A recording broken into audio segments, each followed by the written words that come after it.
Hello. Today we're going to talk about Daniel and the power of names.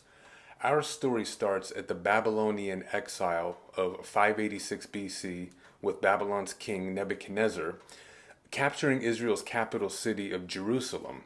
Now Nebuchadnezzar tells his chief official to grab up the brightest, most handsome, and youngest of the Israelites for training to Babylonianize them for the king's service. By that I mean that he wants to treat them like objects. He wants to wipe their minds just like a hard drive, and he wants to reformat them for his own purposes. He wants them to be young, probably so once he converts them to Babylonian ways, they'll have plenty of life in them for the purposes of Babylon.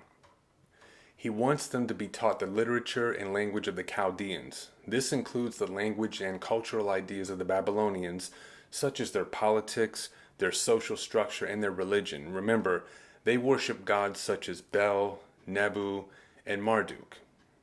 The king is going to attempt to corrupt them by getting them to forget Yahweh and to trust in the idolatrous system that he believes in. The king is not going to give them a 2-week crash course on the material, but he's going to grind this message into them for 3 long years. That's 1,095 days to fully saturate their minds. Daniel chapter 1 verses 6 through 7 say this. Now among them from the sons of Judah were Daniel, Hananiah, Mishael, and Azariah. Then the commander of the officials assigned new names to them, and to Daniel he assigned the name Belteshazzar, to Hananiah, Shadrach, to Mishael, Meshach, and to Azariah, Abednego. This is the most interesting part of our story. Keep in mind that we're discovering that the King Nebuchadnezzar needs to reshape the thinking of Daniel and his 3 friends so that they'll be useful and trusted in the king's service. He wants to give them new names to do this. Names carry more value and importance in biblical usage than in our modern day. That sounds so bizarre that the king would think that changing their names would somehow help this process along. In the Bible, names typically reflect an anticipated character within a person and the mission that will characterize their life. Changes of a name confer a new status. This means they're named for where they're headed in life. So we need to explore what the Hebrew names mean for these 4 boys and what their corresponding Babylonian names mean as well if we're to understand what's happening in our text. Daniel means God is my judge. This doesn't mean that God will judge him. It's not like Tupac where he said only God can judge me, but he means that God Almighty will provide him with fair justice throughout his life. And it means that he deeply is going to trust in God as a result of this. It's a name based on dependence on God. Now, what does his name change to? His name changes to Belteshazzar. So first, notice the Babylonian god's name, Bel, is the first part of Daniel's new name. King Nebuchadnezzar thinks he's assigning Daniel under a new god.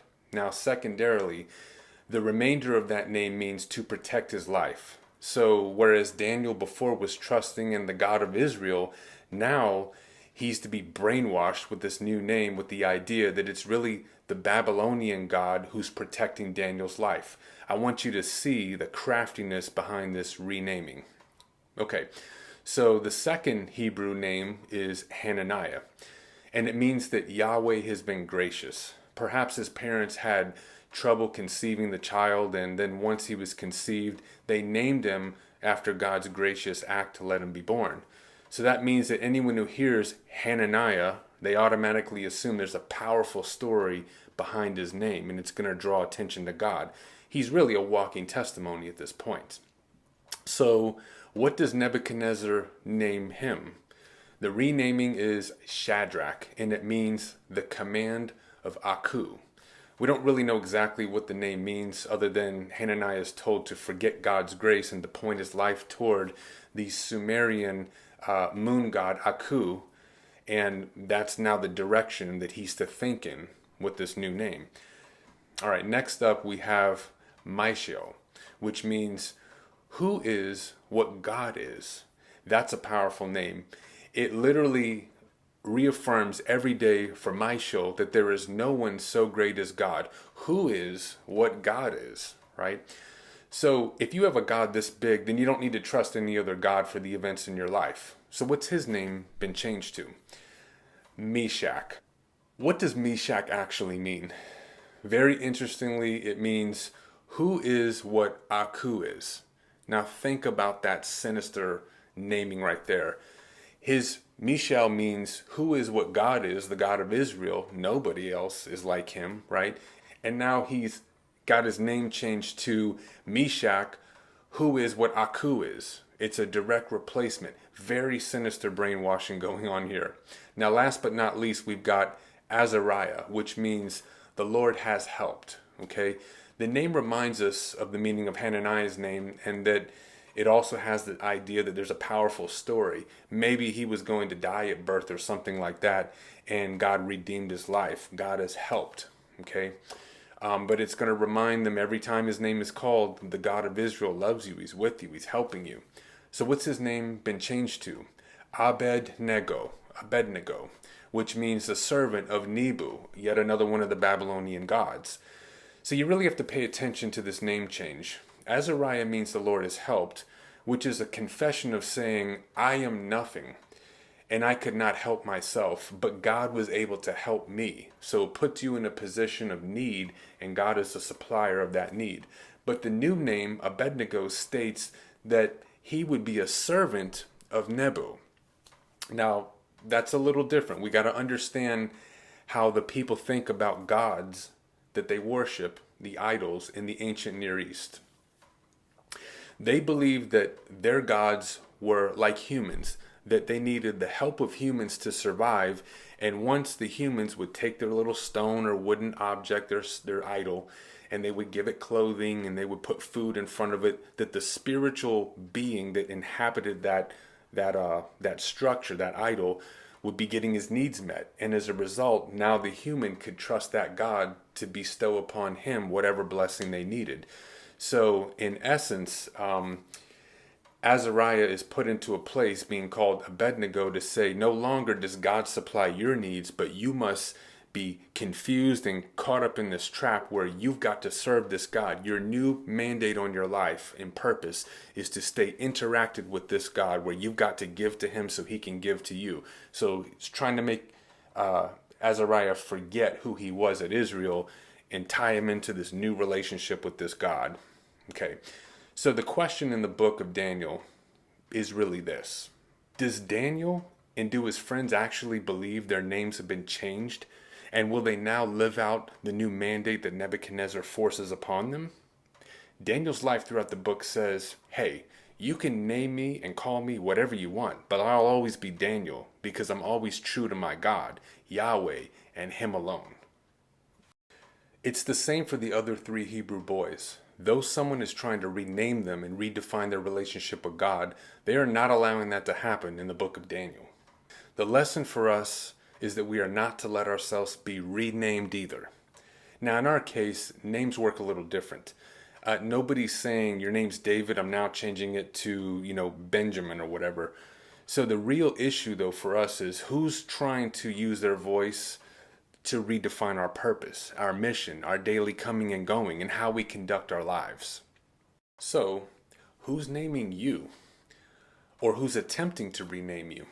Sometimes it's a person who's trying to rename us. They want their voice to be louder in our minds than the voice of Jesus and his word. Sometimes it's a collective culture around us. The ethnic group that you come from, maybe the national group that you come from, maybe it's your family group, just your family. Or maybe it's the company you work for. They want you to bleed the company colors. Who have you allowed to change the color of the fabric with the dye of their voice? I take this medicine because the doctor tells me I need it for my condition.